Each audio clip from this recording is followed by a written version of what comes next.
Hello and welcome to the very first episode of the Gestalten podcast in 2021. And I hope you had a lovely Christmas break or wherever you listen to us from where we didn't celebrate the holidays.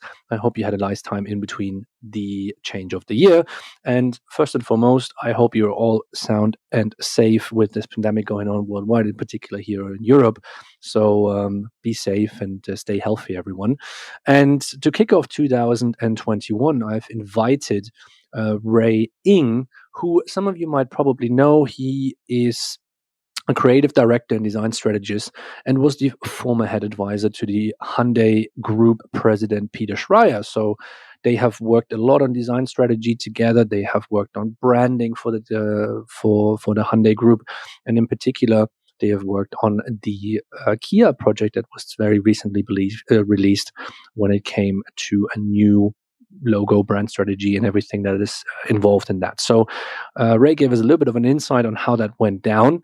He also gave us a little bit of an insight what he thinks design strategy is all about and which kind of direction it goes and how important it is for the normal kind of transportation designer to be aware of what's happening over there and pick up a couple of things from design strategy and how important it will be in the future. So I hope you will enjoy the conversation I had with Ray. He is a absolutely lovely chap. We will, as always, link his credentials on LinkedIn on the show notes for the podcast. But without further ado, Happy New Year, and let's go with Gestalten 21.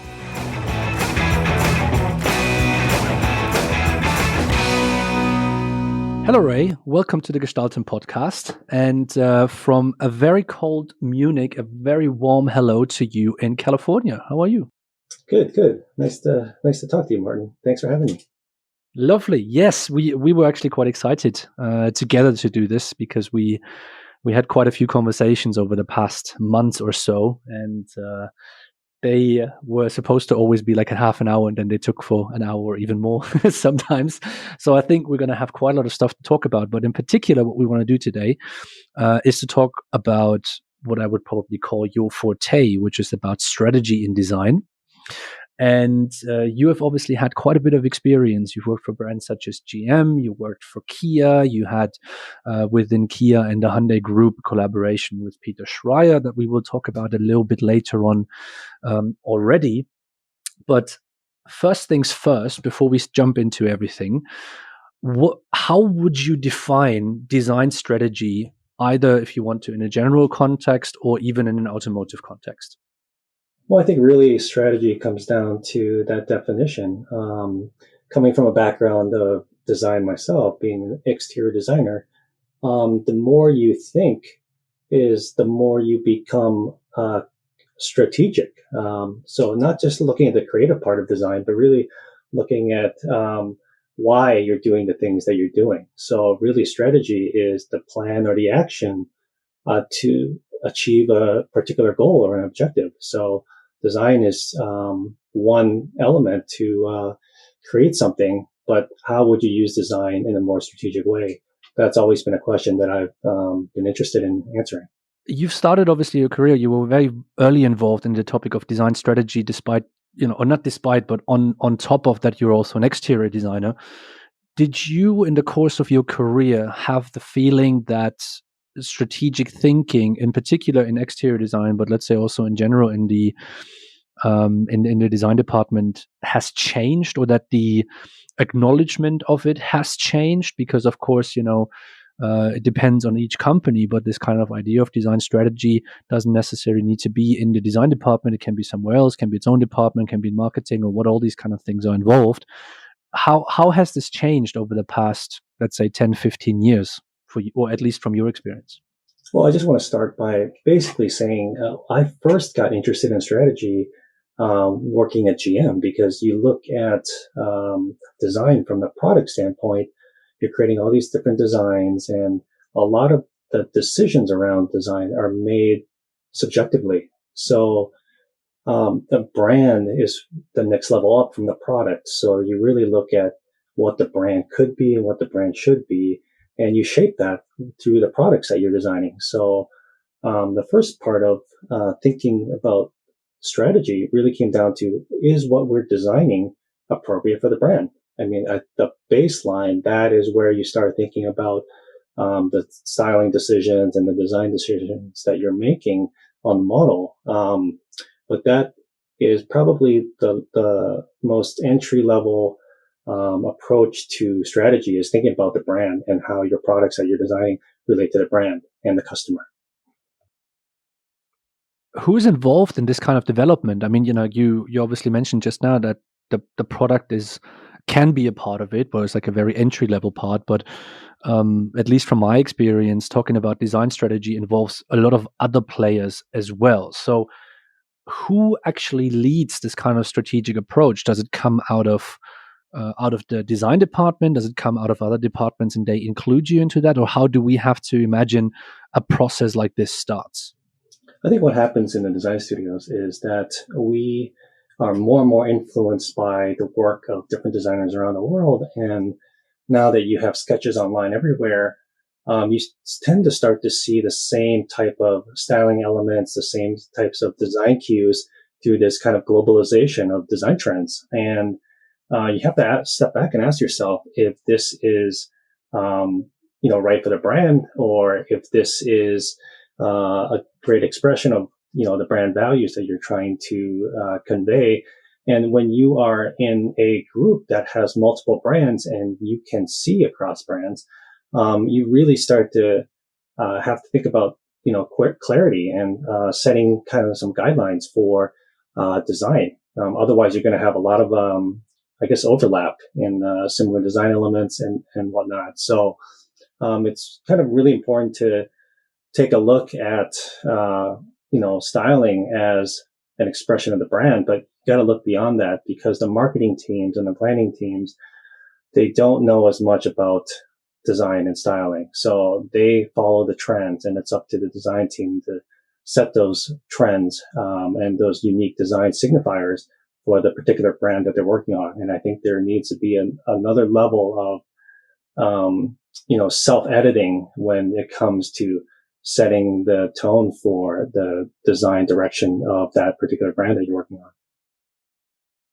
Do you think that's a problem in terms of the design management of understanding how important the strategic approach to it is? I mean, if we look into brands such as Polestar, where even the CEO is a designer, you can clearly see there's this understanding of how the creative process shows the importance of the brand itself. Yeah. Do you think this is possible in any company in the world, or do you think certain kind of requirements, either from the design department, need to be taken beforehand, or maybe even from other departments, to make this actually a successful direction? Well, I would say that you have to kind of work together. I think really the function of design is to really create the products that will be manufactured. You have to work with brand and marketing to understand who the customer is, and then therefore you can design for them. But too often, I believe that in design, there's a state of kind of ambiguity, because we're always living in the future.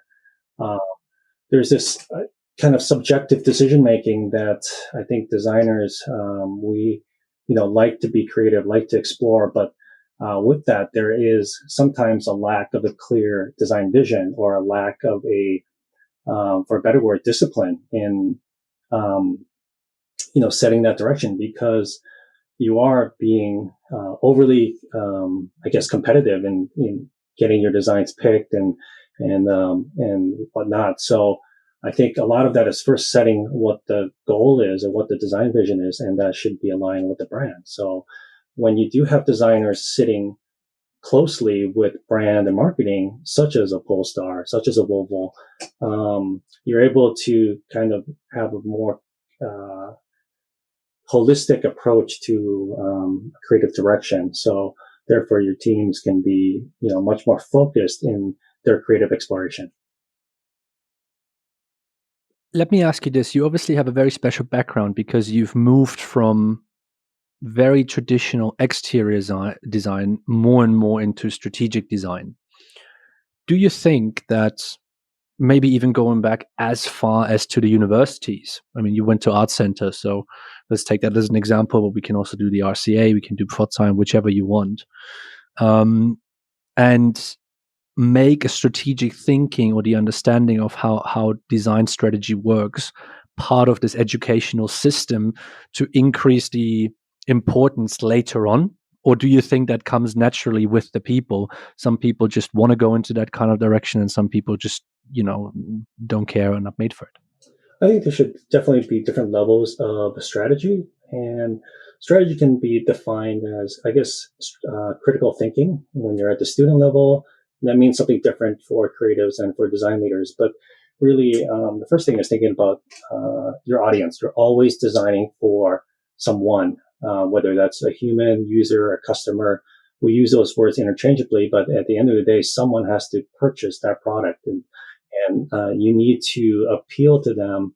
And partly, we tend to rely on gut instinct and on passion and reaching out to the customer through emotive ways. But I think as designers, we have to think beyond just the emotional. What are the practical ways? What are functional ways that we can really attract designers? So that starts at the university level, where you're thinking about who you're designing for and the storytelling behind it, the concept boards beyond just using words such as, aggressive and sporty. You really have to think about what you're trying to appeal to the customer through. If we look into this development, that what you described as well, of course, with there's room of improvement for the students, and the way the students can move towards into these new functions.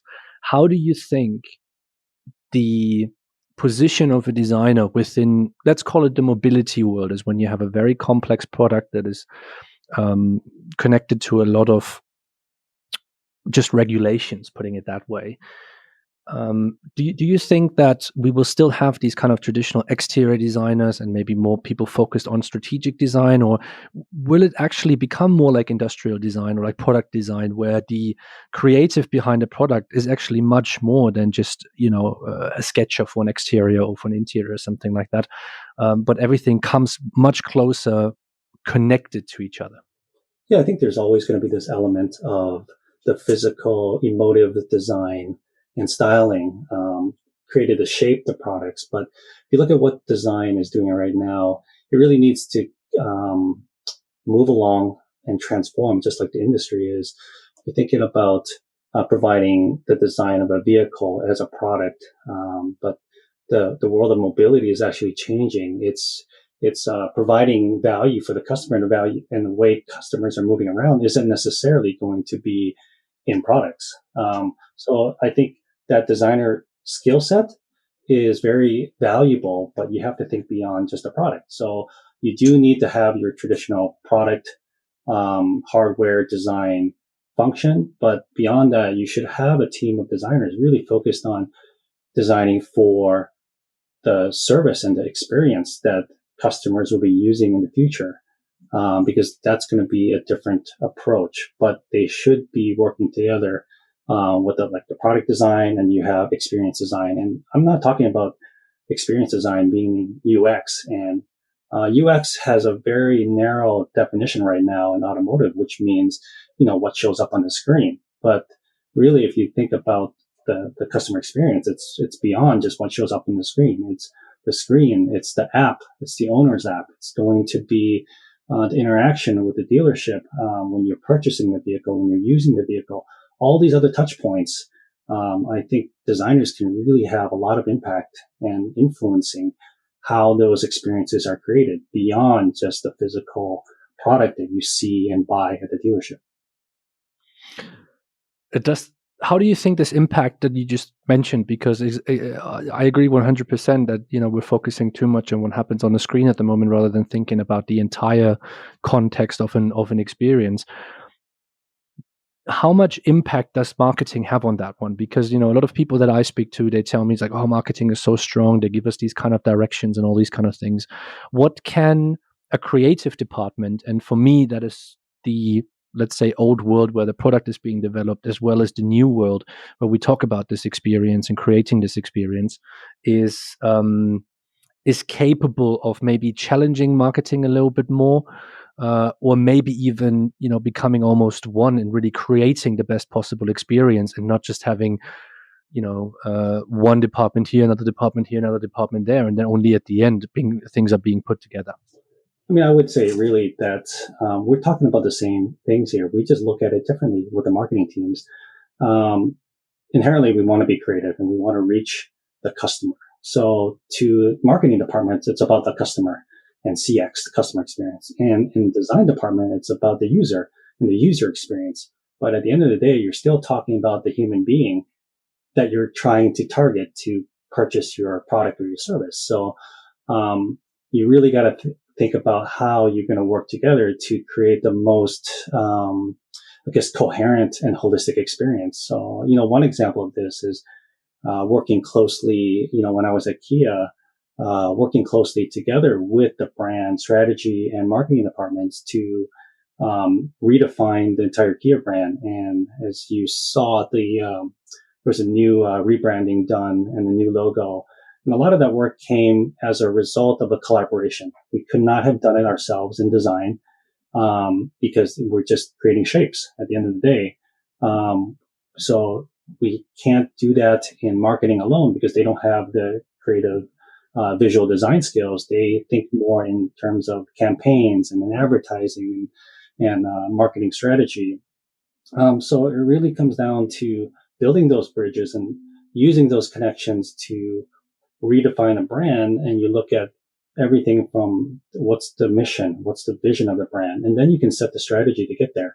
So marketing will focus on the customer aspect, but what design can bring is really creative voice to how to capture that customer's attention, and how to design for experiences and really provide I guess I would call it a creative service ahead of the advertising, ahead of all these other touch points that the customer will have. Design should have a voice in that, but you got to work together collaboratively with marketing.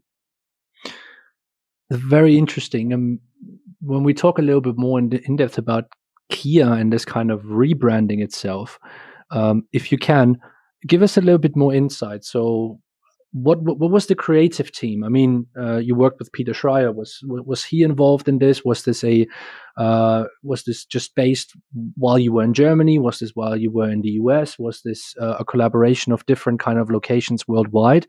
So how do we have to understand this from a design department's perspective? And then on top of that, how important is the design management leadership to make something like this work, especially with marketing? Because I can imagine the budget for something like this is absolutely massive.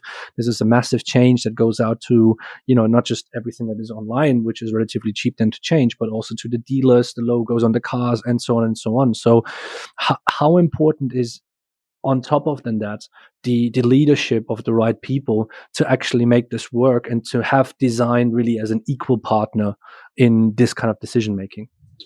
Well, this really started years ago when Peter was promoted to take over not just Kia, but Hyundai, Kia, and Genesis as a group design head. So part of this challenge was to create differentiation, not just through styling and the sheet metal, but really what is the brand differentiation going to look like? Because product is very visible manifestation of the design values and the brand values. So really starting from that, we had to be really clear in the words we would use to describe the brand and what we would like to achieve with the design philosophy for each brand. So, obviously, there's always new design leaders coming in, and Hyundai set its direction and went with sensuous sportiness. And for Kia, there was a time for redefinition, and always design was known for the tiger nose grill and simplicity of the straight line. And some of these philosophies are kind of acted as just a overriding, like, the creative vision. But the work behind that was really looking at being descriptive of what the Kia brand, what the persona of the brand is. And we always thought Kia was the youthful challenger, a more youthful brand, and the customer base would also be more youthful.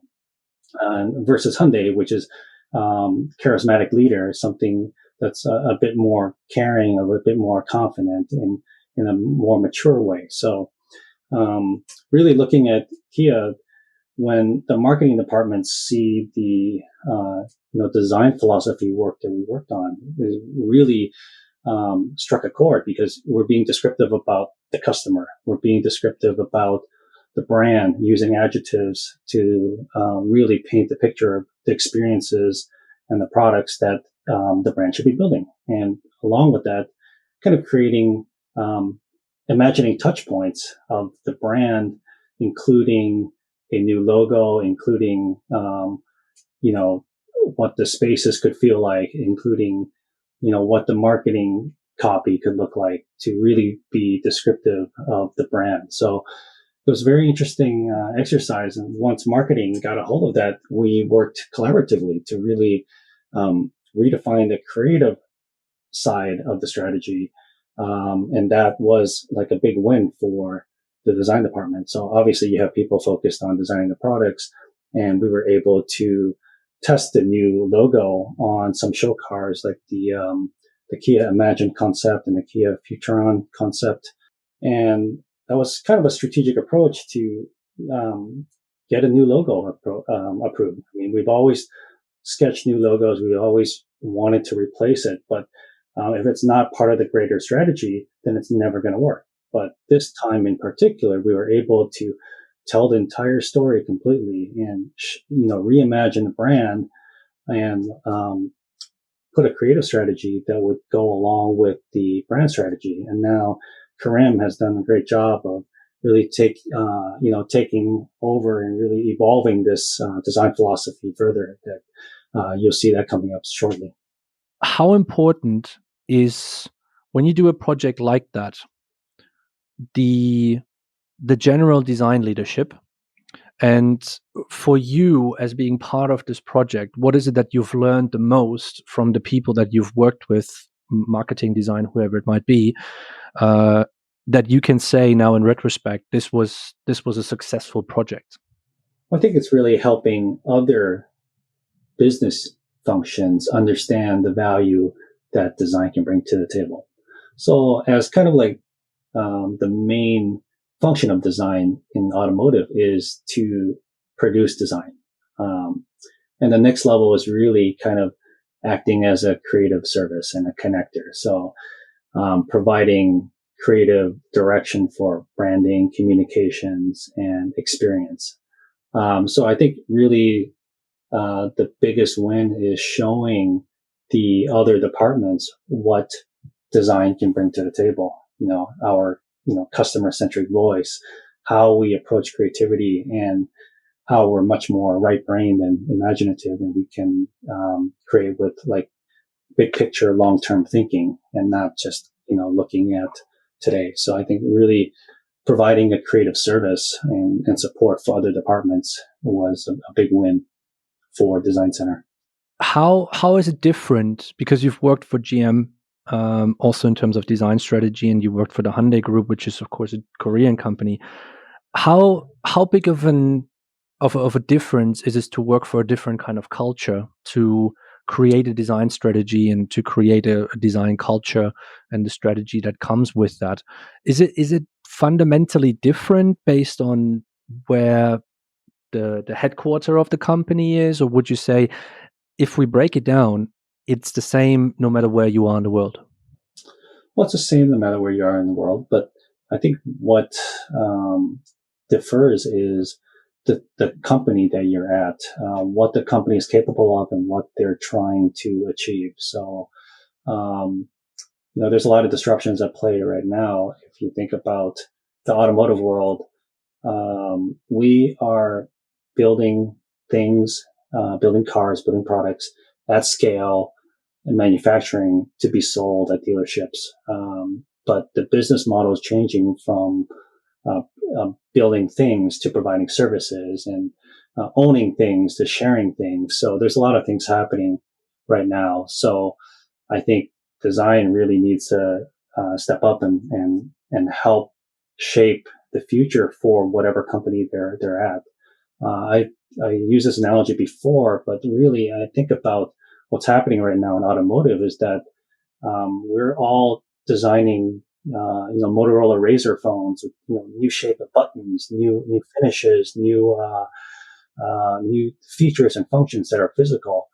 And no one saw the iPhone coming, which completely changed the experience. But that iPhone was designed. It came from, looking further ahead and really thinking about the experience that would be compelling for a user. They may not know what they want, but it presented a compelling experience, and it went beyond just shapes of buttons and shapes of finishes on the phone. So I think we really need a fundamental shift in thinking. And I think designers need to kind of set up a separate advanced design thinking studio or a function to be able to anticipate those future changes. Is this kind of, I mean, like if we look into this analogy that you brought in with the Razor versus the iPhone, there is of course this charismatic leader, and back then it was Steve Jobs, of course, with a designer or a lead designer, Jonathan Ive, where they really pushed boundaries together. So it was really a team effort plus engineering plus marketing, and everybody was involved. So it seemed that this was really a push of a lot of people to bring something to life, but also looking into similar what always is being criticized is the car industry doesn't really look far outside, with everything. And do you think that the designers are actually mostly aware of these disruptions in experiences? So like the switch from a hotel to Airbnb, for example, or from Blockbuster Video all the way to Netflix. This is a very simple example, but are they actually aware of the consequences, what that means? Or do you think that it's almost it's being recognized, but it's not necessarily dealt with in a strategic sense to understand what we can do? Oh, I think it's definitely aware. I think designers are living in the future, so we are aware of what is on the horizon.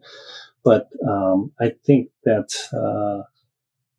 it's not really dealt with. There isn't as much emphasis on the future thinking beyond just thinking about future products. You look at how Apple created the iPod and the iPhone. They weren't thinking about a product. They were thinking about the experience, how you could experience music in the palm of your hand in the future. They were not looking at creating a music player necessarily, but creating a way for people to experience music.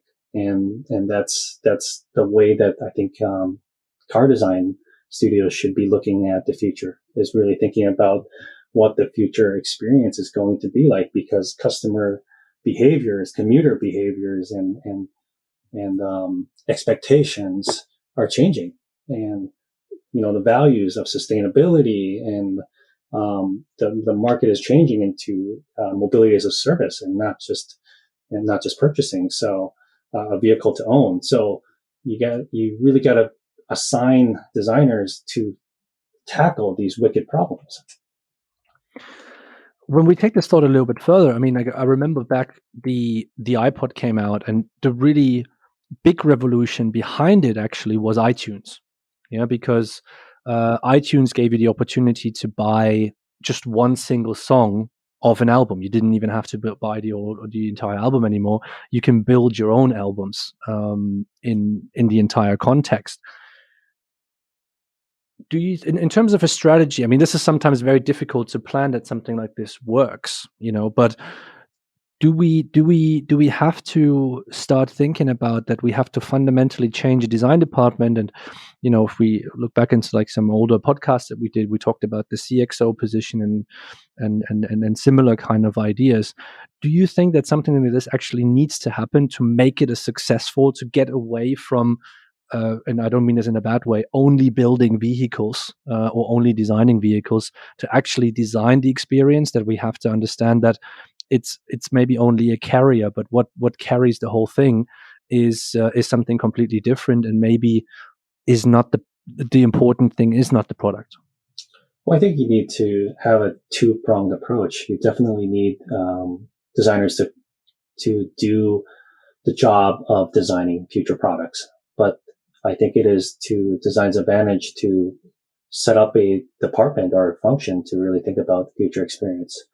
If you look at what technology and innovation are doing, there's so much happening right now. There's a new paradigm between humans and technology happening with interactions, with AI, with robotics, with machine learning.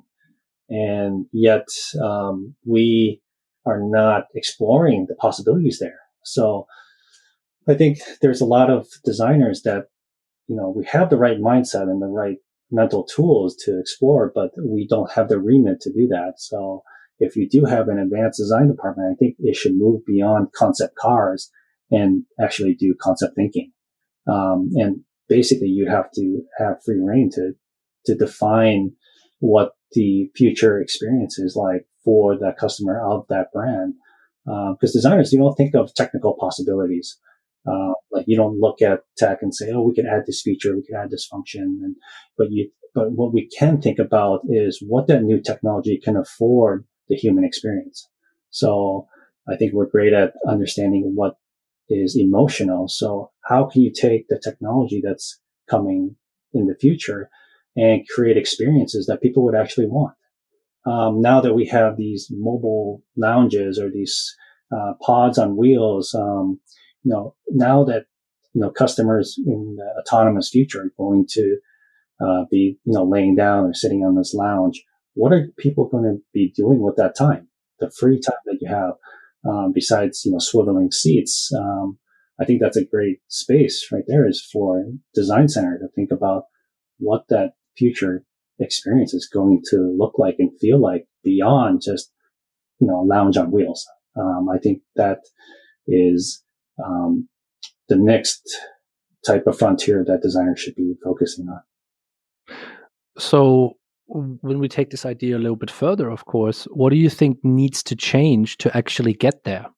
Is it a fundamental thought process shift that needs to happen within design management in general? Is it Or is it something completely different? Is it just something that just needs to be done, or is it maybe something that cannot, like if we're really pushing, maybe even cannot be done within a large corporation, but needs to be done outside of this? This can be with suppliers, it can be with an external studio and all these kind of things. How do you think it would be possible to get to what you just described? I think right now a lot of design organizations are set up to manage the output and manage the work of design, and not really set up to lead design into the future as a strategic partner for the business side of things. So you have to be realistic and really look at your own situation. Each company is going to be different. But really seeing what the expectation is on design and what type of resources you have. But I believe that you really have to be intentional about what problems you want design to solve. If you're merely making vehicles, that's you're a service provider. But if you want design to have an expanded role, then you're going to have to look beyond that. And I think part of that is really looking at the state of the business and what the expectation of top management is for design. There's, I think, a lot of different things that designers can do with the creativity and the way we work, but you have to ask yourself, I think design leaders need to ask themselves what they would like to achieve and what the expectation is from the actual company. So defining the future role of design, aside from vehicles and products, you really got to think about what you want to achieve and what you're able to achieve, and put together a plan from there. Which also then, of course, means if we go that far in the process, that design management itself needs to be much more knowledgeable of what happens around them and not just about a shape in the end. I think, it needs to go into a direction of understanding, okay, what is experience? What is the business cases? It's almost creativity is one part of it, but it's almost like a 50-50 split of, what is the business side, what is it that my bosses think about, and how can we take their kind of ideas or their kind of thought process, and combine it with the skills that we have. Because in the end, the creativity means that you have something that is in your head, but you can also communicate it visually, so that people who cannot think like you do understand what you want to talk about. And I think this can be portrayed in not just a product, but it can be a business solution, it can be an experience solution, everything that comes with it. And I see just so much potential in what you just mentioned as well, because it's not just about one thing. It's becoming so complex nowadays that we almost have to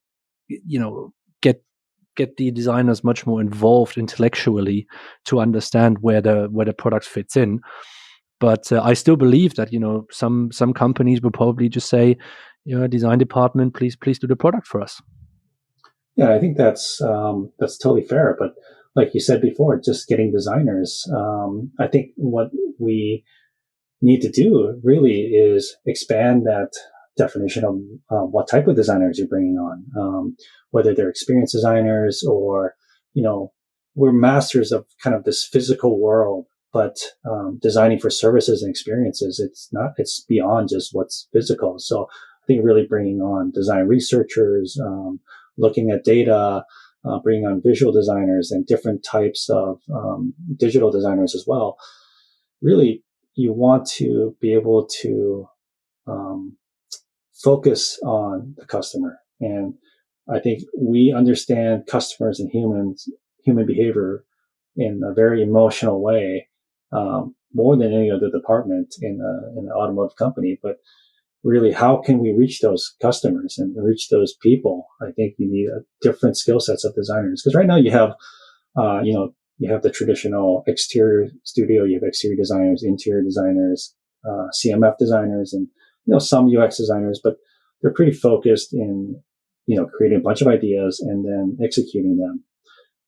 But I think there could be a lot more kind of specialized roles that bringing in different skill sets that are design centric to create and work together in defining concepts for the future, whether they're products or services.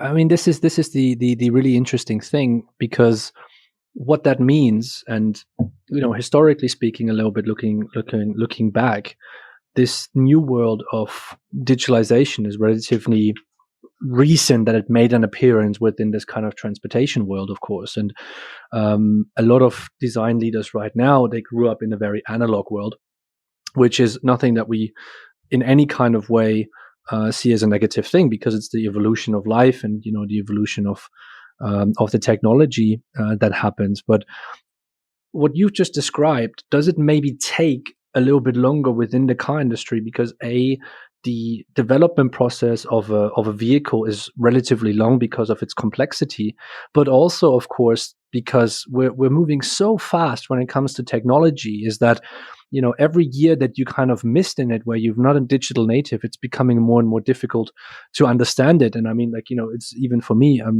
I would probably say I'm very close to a digital native. Like, I grew up obviously with the internet and everything, but even I understand that there's certain things right now that I just don't understand anymore. Or, maybe I don't even want to say I'm too old, but do you think that to have this kind of new complex design department, which is more analog and digital together combined, will only happen once you have management positions that are covered by people that grew up on a digital native kind of generation, to actually understand how important it is to come together? Well, I think this is definitely an important imperative for Design Center to realize this change and hire for that type of transformation. Because if you don't, Design Center is still creating products. You have to stay relevant for the future. I would say that, knowing this, it's time to bring on, a design experience department. It's time to bring on a CXO before marketing does. it's time to understand what the customer wants and what design center should be doing. And that is a real challenge, I think, for a lot of design departments. They have to self-reflect and see what role they want to be able to play in the future of the company. Because at the end of the day, if you have, this round of consolidation that's going to happen in automotive as, um, you know, transportation becomes a commodity. Yes, people are still buying cars, but, are there certain brands that if they just disappeared, if, would you miss them? I mean, at a certain point, there's going to be a reduction in the amount of vehicles that are produced because simply, um, purchasing behavior is changing. If people just want to be connected, they don't necessarily want to own something. It's up to design to really help keep the company relevant. So as people look at transportation, they're going to look at how much is this cost, is this convenience, and the only other thing that they're really looking at, does this offer me a compelling experience? And right now, we can do that through designing products. We can do that through designing experiences. But in the future, can we depend on just new and different shapes of products to be compelling enough for the customer to consider a certain brand? I think we have to do some self-reflection there and see where else we should be playing as designers. I 100% agree, and I think there's just an understanding needed is that certain brands have, let's say, a higher credibility and therefore can live based on their image or reputation for longer than maybe others. Yeah, I think if you look at somebody like Porsche or Ferrari, their time that's being given to them, even if they have a few bad products and stuff like that, would be a little bit longer. Whereas if you maybe have companies that don't necessarily have that kind of brand image but stand for something else, maybe for price or whatever you think, might have a much more difficult time. So it almost seems like maybe those companies that they cannot afford to lose their reputation will jump onto that train much quicker just because they have to survive. Somebody like Porsche or Ferrari, they maybe don't have to do that quickly, just because they have a certain kind of customer base that will buy from them no matter what. Yeah, that's certainly something that plays a certain kind of role into that. But this is not an unlimited time. I think everything is limited over there, and as we all know, building a good reputation takes a very long time. But destroying that or making it not worth as much anymore can happen very quickly.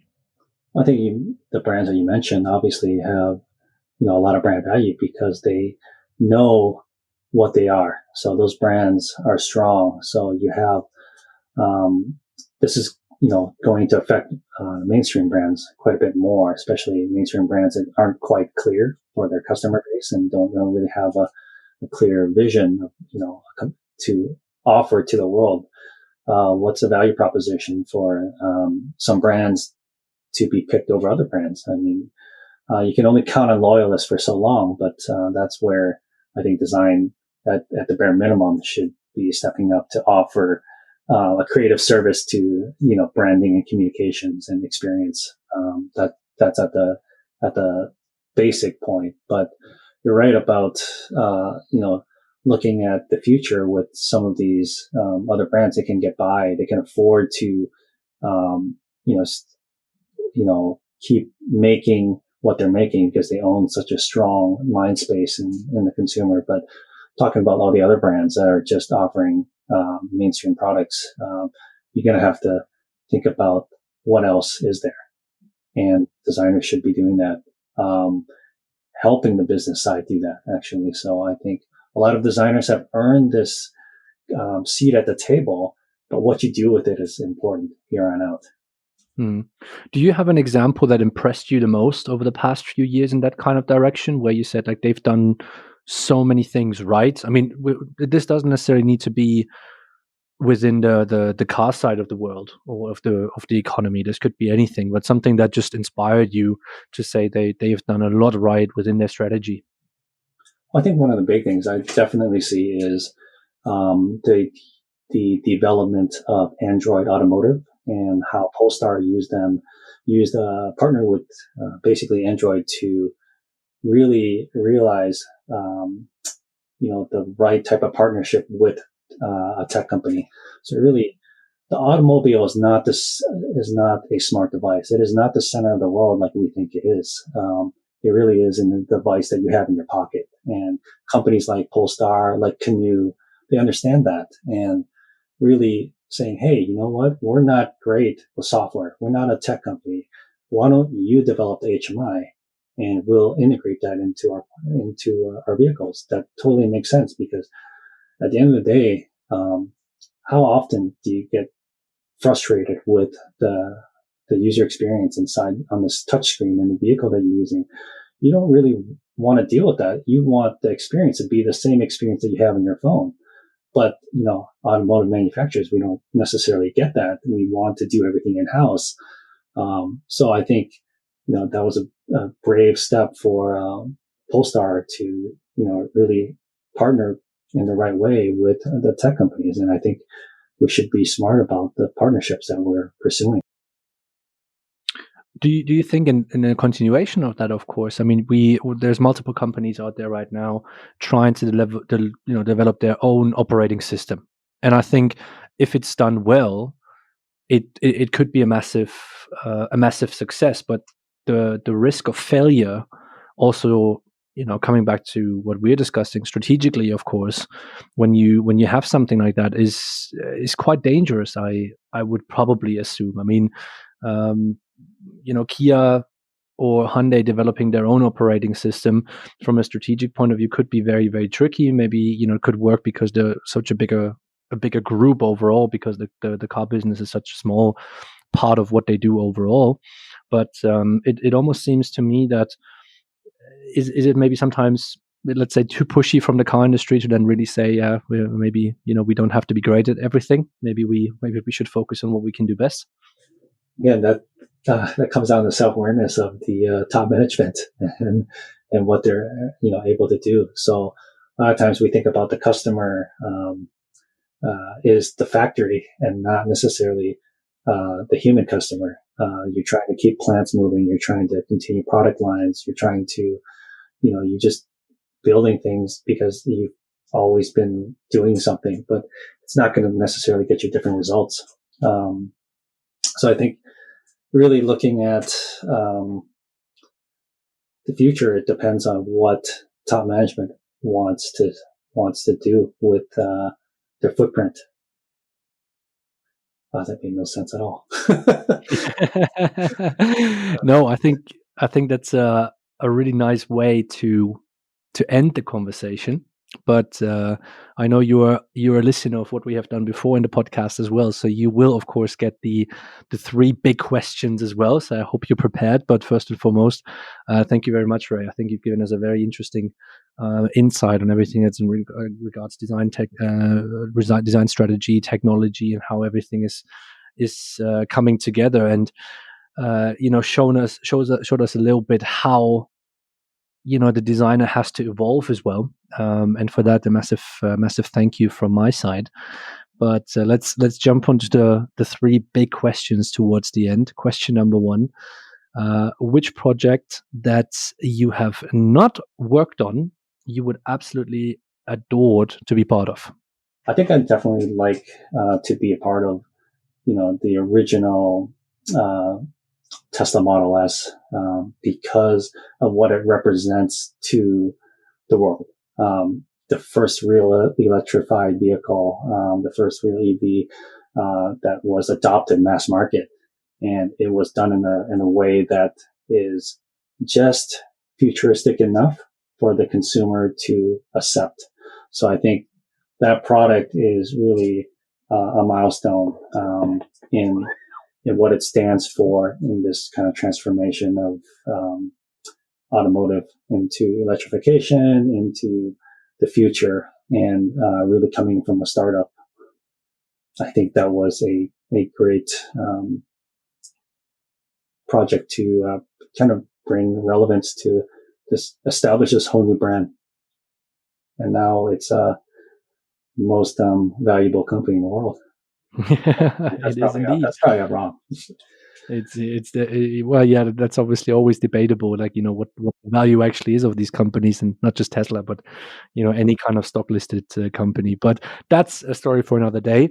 Question number two: which creative person, so this doesn't necessarily be a designer, it can be anybody, that you have or have not worked with, has inspired you the most in your career?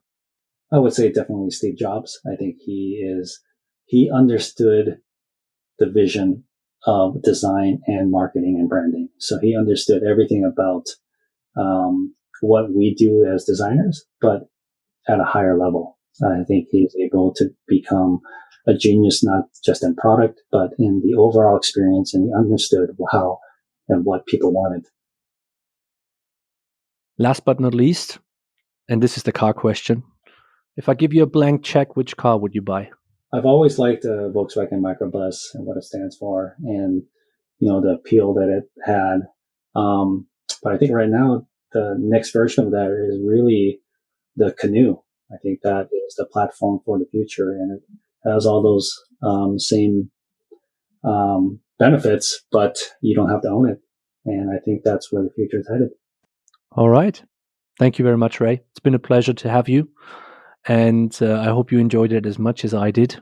And yeah, so thank you very much from lovely Munich to California. And to all of our listeners, thank you, of course, as always, for listening of the first episode of the Gestalten podcast in 2021. Let's hope it's going to be a less eventful in terms of pandemics and all these kind of things year than 2020 was. But as always, please don't forget to rate us on whichever platform you listen to us. Give us 5 stars if you listen to us on iTunes and stuff like that. It pushes us up. If you leave a nice little comment if you enjoy it, that would be lovely as well. And as always, don't forget to find us on social media, follow us on social media for all new content of what we're going to produce. And yeah, thanks for listening. Thank you, Ray. And you will hear back from me, Martin Groschwald, very soon again. Take care.